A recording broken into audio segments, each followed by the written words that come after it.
So, very good morning to all of you students. Today I am going to discuss about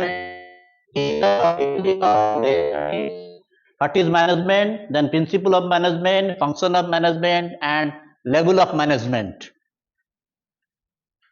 So, what is management? This is the definition I am given.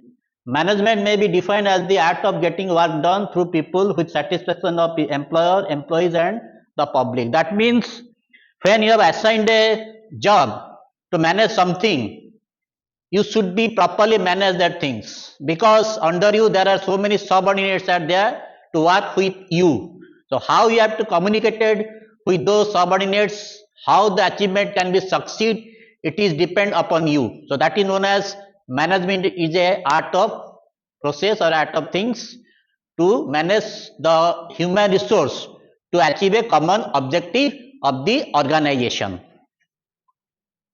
So this is another definition. Management is a process for getting the work done through the efforts of other people.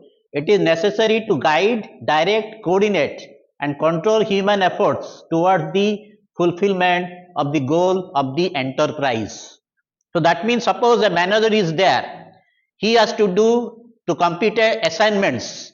He will depend upon the subordinates, how he can direct the subordinates, how he can communicate with the subordinates, how he can manage all those things in a friendly manner, then he can succeed. If he can succeed, he will become a good manager. So that is known as what is management. So Henry Fayol, who is a father of modern management theory, he has suggested 14 principles. I am now going to discuss one by one. So first is your division work.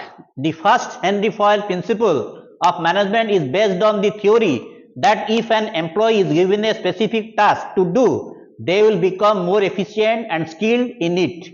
This is opposed to a multitasking culture where an employee is given so many tasks to do at once. That means entire activities will be divided into some task, and each task they should give to the subordinates, those who are expert in that particular field. If that thing is there, automatically his skill and efficiency will be increased in that particular field. As a result, the company will be benefited in the long term. Next is authority and responsibility. This is the two things are there. Then both are related and both are important. Authority means, suppose say I am giving example, manager and subordinate. Here manager is the authority to give some tasks to the subordinates. Subordinate has to do all those things. It is his responsibility and he should be accountable to the manager. So here manager is the authorized person to give order to the subordinates, and subordinate will accept that assignment and complete the task in due time. That is his responsibility. So that is accountable for the subordinate to give reply to particular manager who has authorized person, who has given power, who has given order to that particular subordinate. That is known as authority and responsibility. Next, discipline. Discipline is the most important thing on all aspects of your life. Maybe in the hostel, maybe in the teaching class, maybe in the lab period, maybe at home. Discipline should be there. If discipline you are maintaining, automatically all the work can be achieved easily. So discipline should be there in the corporate sector also, from top level management to low level management. If that thing is there, the company can be exist for a long period in this is competition market. So he can achieve his objective without facing any difficulties. That is known as discipline. Next is unity of command. The principle states that each subordinate should receive order and be accountable to one and only one leader. That means here in the corporate sector, suppose in large organization, there are so many departments are there. Each department says that there are 3 managers. Suppose say I am talking about the marketing manager, marketing post. There are 3 managers belongs to marketing department. In that case, suppose A, B and C, there are three managers are available, or they assign some post to do all the activities related to the marketing department. Here A manager has some subordinates, B manager has some subordinates, and C manager has also some subordinates. In that case, A manager cannot give order to B subordinates, or A manager cannot give order to the C subordinates. In that case, it will be confused among the subordinates, because the subordinates of A, that is there, belongs to A subordinates, and B subordinates belong to B manager, and C subordinates that belong to C manager. Here A should give power or give direction to the subordinates, those who are assigned under A. B also is giving that subordinates, C also give them subordinates, but A cannot give any power or any suggestion to B or C. In that case, it will be create and confuse. If that thing confuse, the activity cannot be succeed or cannot be advance or proceed. Then unity of direction. This principle says that one unit and one plan for the group of activities having the same objective. It implies that there should be one head and one plan for a group of activities having the same objective. That is, unity of command means, suppose say in a marketing department there are sales department and advertise departments are there. It is the duty of that particular manager, those who are belong to that department, only he can give his suggestion or any planning to their subordinates. That is their interest and that is their objective. How the marketing department will be improved for the benefit of the organization. That is known as unity of direction. Proper direction should be there from marketing manager to those subordinates. It is the department of the marketing department. Likewise, there are so many departments at the human resources department there. Then your production department is there. Marketing department is there, sales department is there, so many departments are available. It is the duty of the concerned manager. They can give their own interest and how the objective can be fulfilled related to that particular department. That is known as unity of direction. Next is subordination of individual interest. This indicates a company should work unitedly toward the interest of the company rather than personal interest, because all are working under an organization, for an organization to achieve the objective of the company. Here there should be no one interest that cannot be mixed up with the organization objective, because if that thing is there, it will be stop the activities and there will be discontinue of that particular assignments. Suppose say I am giving example. Suppose all are working for the benefit of the organization. One of the employee, he want to increase his salary. Here it is his own interest, because without working the organization objective, he is thinking for his own interest. He want more money. In that case, a confusion will be created among the manager and the subordinates. That should not be there. That is known as subordination of individual interest. So remuneration. Remuneration is the price paid to the employees for the service rendered by them for the enterprise, and this is also a chief motivation of employees, and therefore it puts influence on productivity. That means remuneration should be there, wages should be there. According to the workers' efficiency, activities, assigned job, remuneration as salary should be fixed according to their experience, expertise, skill and efficiency. That is also one type of motivation. If that is not there in the principle of management, nobody will work for that company. So remuneration should be there, and that should be distributed according to the qualification, experience, expertise and skill. The next is the degree of centralization. Centralization implies that the decision making process should be taken at the top management level. That means it is the degree of centralization. That means it is the duty and responsibility of the top level management. They should improvise or introduce different rules and policies for the benefit of the organization. That is centralization. Only they can take the decision for the benefit of the organization. Neither it taken by the middle level management nor by the low level of management. So it is the duty and the responsible top level management. They should think for the betterment of the organization. For that, whatever decision they want to take, they can easily take that decision for the benefit of the organization. Next is your line of authority or scholar chain. The principle suggests that there should be a clear line of authority from top to bottom, linking all managers at all levels.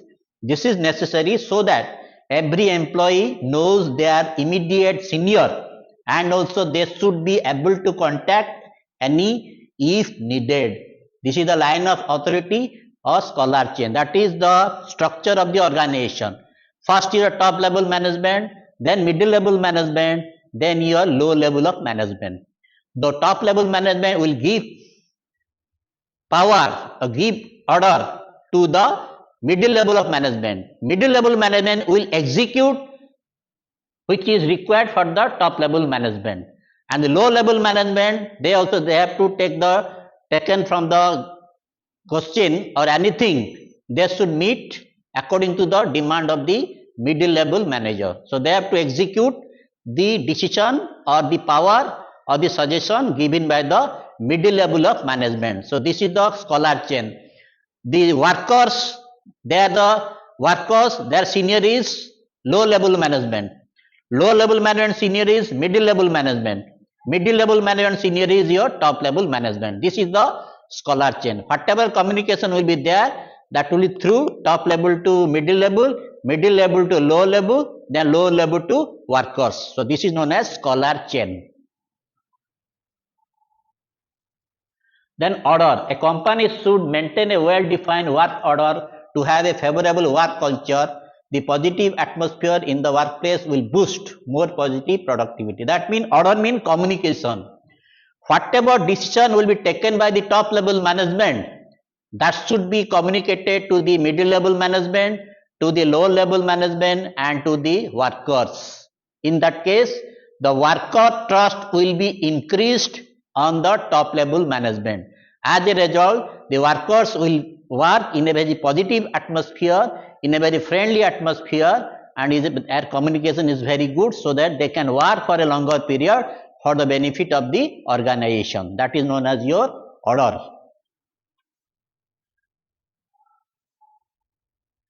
Then equity. Employee must be treated kindly, and managers should be fair and impartial when dealing with employees, giving equal attention towards all employees.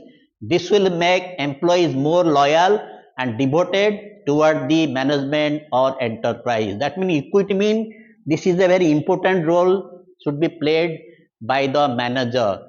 They should equally friendly with all the employees. There should be no partiality, no impartial. They will be treat same attitude to all the employees. If that automatically the subordinates or the workers, they will be happy to work under that manager, and it will be later on, it will be great advantage to the company. That means if this thing is there, automatically a friendly atmosphere will be created, a work culture will be created, a friendly atmosphere, and our communication from top level to low level can be developed and smoothly. So as a result, the company can easily achieve their objectives without facing any difficulties. This is stability of tenure of personnel. Stable and secure workforce is an asset to the enterprise. It is the duty of the management to offer job security to their potential employees. Stability of tenure of personnel refers to no frequent termination and transfer. So suppose a company are getting very skilled, experienced and good staff they have. They should think these staff are the asset to our organization. So there is that job security will be there. It is the duty of the manager of the top level management how they can motivate those employees so that they can work for a longer period for the organization and they want to compete in a competition market. So asset is very essential. Good asset means your qualification, experience, skilled workers are required for the benefit of the organization. That should be there. So here the management should give the job security to the all potential employees so that they can work for a longer period and as a result it will be great benefit to the organization at the end. Then initiative of employees can add strength and new ideas to an organization. Initiative on the part of the employees is a source of strength for organization because it provides new and better ideas. Initiative, that means here the top level management should give some chance to the subordinates for their suggestion for the improvement of the organization objective or organization goals. Here it is known as decentralization. Earlier in the first phase, I have already told you centralization. That means whatever decision will be taken by the top level management, that should be through top level management. Nobody can give any type of suggestion for the benefit of the organization. But now in a competition market, it is the duty and responsibility top level management. They should also give permission to their subordinates or to the lower level or middle level management. If necessary, they can give suggestion for the benefit of the organization. So that is known as initiative. Last one is esprit de corps, team spirit.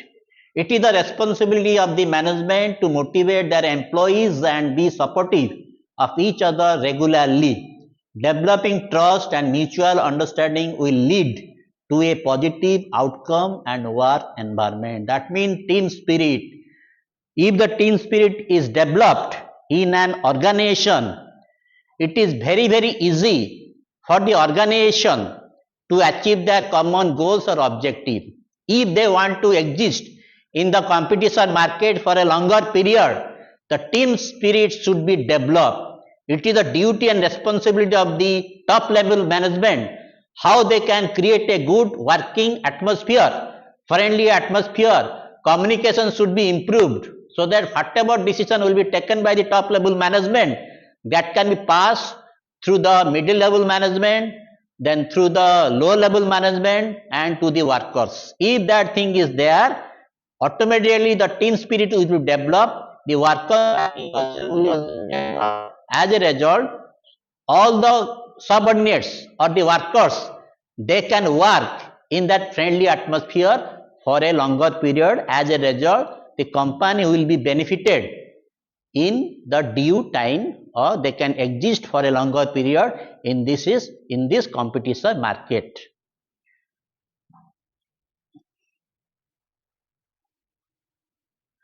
Next is I am coming to the function of management.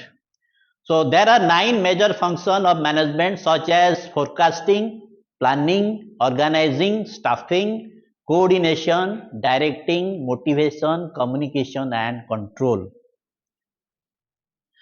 Forecasting is nothing but the prediction on the future or estimate the future events by comparative study and analysis of various factors and forces. Forecasting is based on the analysis of the past, study of the present and estimate of future. That means it is the number one function of a management. When you start a organization, you should have a forecasting. Proper forecasting will make you can last for a longer period or you can start a business because nowadays it is a competition market. Many companies are coming to the market for selling their products or produce their products. To stand in this competition market, you should have a good forecasting. What type of product you want to produce, what is the demand of the customer, how you can get the raw materials, what is the future of production, the company can be exist for a 5 year or 10 years. So according to that, you have to make your future course of action.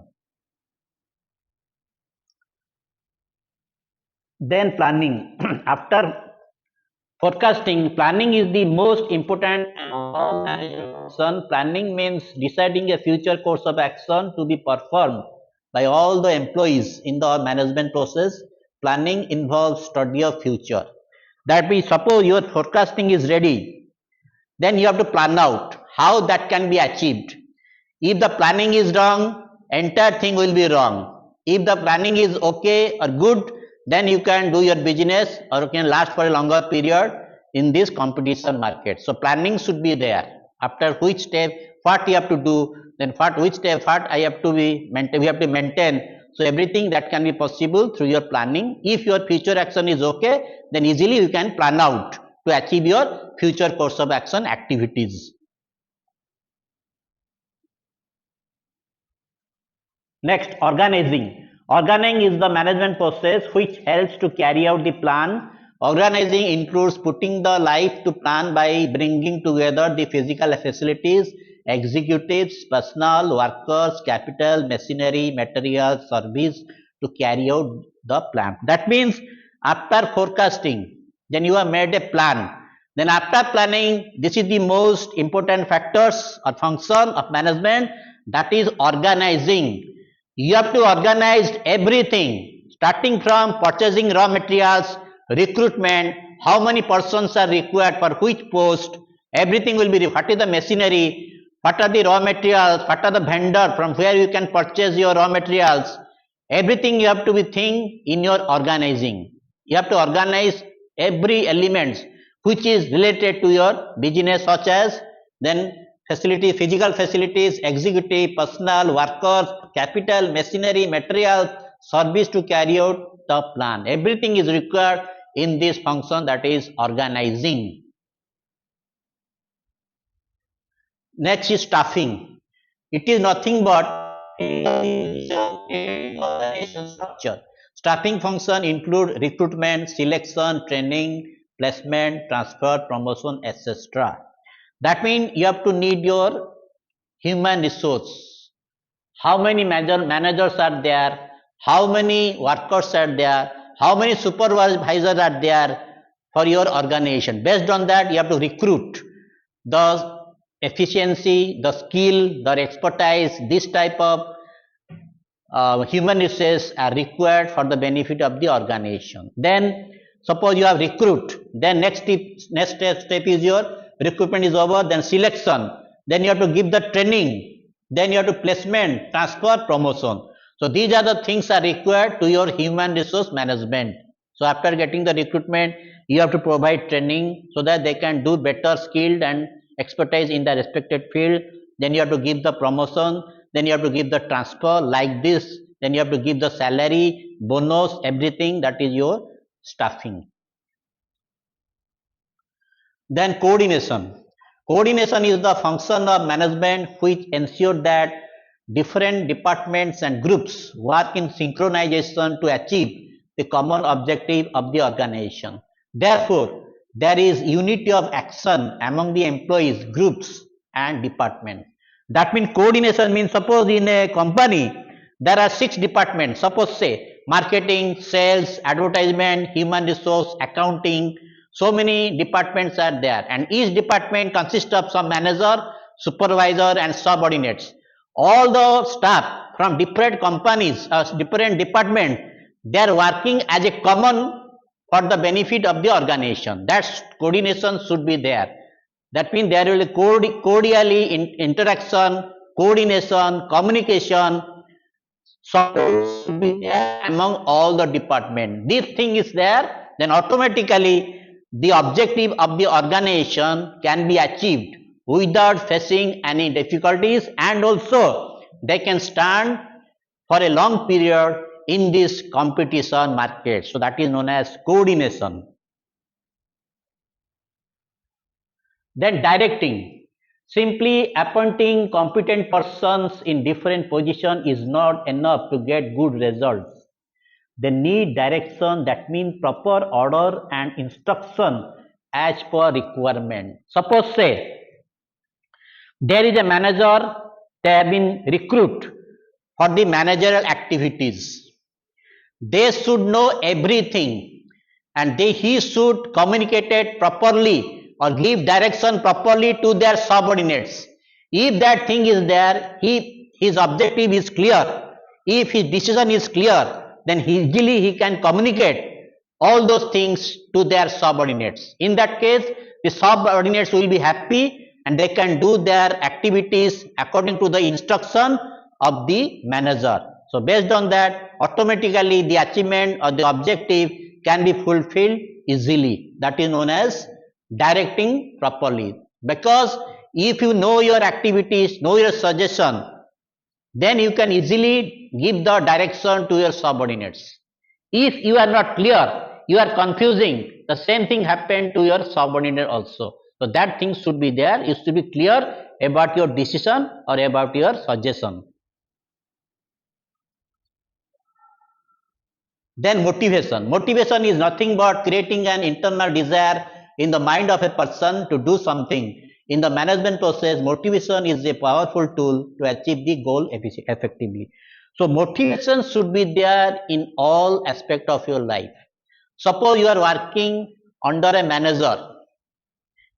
That means the manager will be happy and he will be motivate you to do the task and do more work for your benefit of the organization. In that case, motivation will come out. That means motivation means, suppose a subordinate is working very properly and hardly. In that case, the manager should give some bonus or the top level management should give some bonus to that particular employees. In that case, motivation factor will be more. In that case, that particular employee will be happy and he can be continue with the same effort and taking all types of risk, and they can work for a longer period for the company. So if that thing is there, automatically all the employee will be happy and they can work for a longer period for that organization. So that is known as motivation. Then communication. Communication is the management process which refers to the transmission of message, news, information, suggestion, instruction and ideas from one person to another. That means communication should be there from top level management to workers. So whatever decision will be taken by the top level management, that will pass to the middle level management, and the same thing will pass to the lower level of management, and the same thing again pass to the workers. So there will be no confusion among the workers that they do not this type of decision. So whatever decision will be taken by the top level management, that should be passed to the workers or those who are working for the organization. Trust will be improved among the subordinates or among the middle level management, low level management. If that trust is improved, automatically all the workers, they can work for a longer period for the benefit of the organization. So that is known as communication. There should be no communication gap. Next is control. It is a continuous process. Controlling is one of the important functions of a manager. In order to seek planned results from the subordinates, a manager needs to be exercise effective control over the activities of the subordinates. That means, suppose say, the manager is authorized to give some orders to the lower level management, and the same thing, the lower level management is the authorized person to give some order to the workers. Here, the important role of lower level management, they should take the feedback or any problem their subordinates they are getting, he should be involved in that process. What is the problem? Why this assignment has not been done or completion? What is the demerit? They have to think everything and solve that particular activities or problem. Then it will be all right, and then the work can be continued as long as. So that is control. Feedback should be there.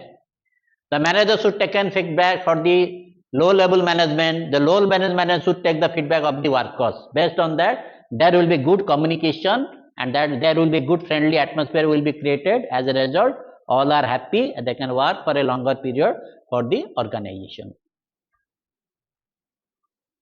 Next, I am coming the last part of these topics, level of management in an organization. According to the duties and responsibility, the level of management is broadly classified into three categories. That is, number one, top level management, or you can say administrative level, then middle level management, or you can say executory management, and low level management and supervisory level management. These are the, you can find these three types of level of management in all organization: top level, middle level and low level of management. So here is the activity of top level management. It consists of board of directors, chief executive or managing director. The top management is the ultimate source of authority and it manages goal and policies for an enterprise. It devotes more time on planning and coordinating functions. This is the duty and responsibility of top level management. They are the decision maker. They are the policy maker. Everything that is depend upon their mind, how the organization will be improved, how they can compete in the competition market, they are thinking always. That is their duty. They are the policy maker and they are the decision makers. Based on that, the company or the organization can exist in the society for a longer period. That is the top level management. All the board of director, chief executive, all the managing director, that belongs to this group. Then middle level management. The branch manager and departmental manager constitute middle level. They are responsible to the top management for the functioning of their department. They devote more time to organizational and directional function. This is the second level of management. Only they will execute all the decisions given by the top level management. They are the executives. All the manager ranking, departmental manager, they are belongs to this level of management.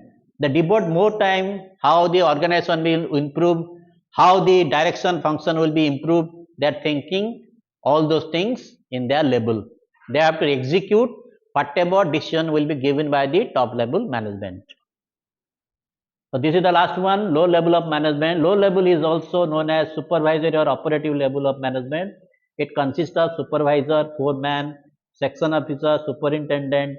They assign jobs and tasks to various workers and they also guide and instruct workers for day-to-day activities. This is the low level of management and they are taking maximum risks for the benefit of the organization, because top level management will give the decision that will be executed by the middle level of management. Here the important thing is this low level management are involved in day-to-day activities through their subordinates, because workers, they are the real workers. They have to, the low level management, they have to guide and instruct properly to the workers for the day-to-day activities. If this will be wrong, automatically it will be a great disadvantage for the organization. So it is the duty and responsibility of the low level of management. They should properly guide and instruct for the day-to-day activities to the low level of management or to the workers. Those are really working for the organization.